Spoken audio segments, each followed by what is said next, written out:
Alden Richard update. Yan, trending ngayon si Alden sa Twitter at ang pulang araw.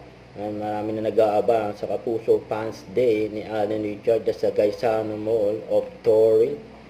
Ayun na yung mga fans ni Alden.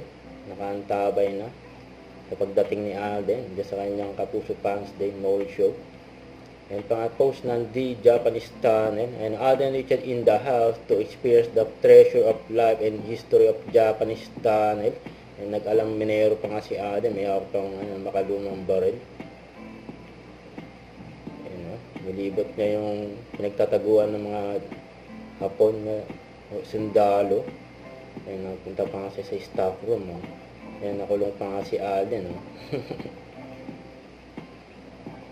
Napasama pa nga si Alden Richards sa group picture kasama si Vice President Sara Duterte at iba pang mga namumuno for 126 Independence Day celebration.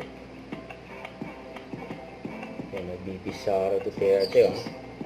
Napalingon pa nga sa likod si BP Sara nung dumaan si Alden. Ayan.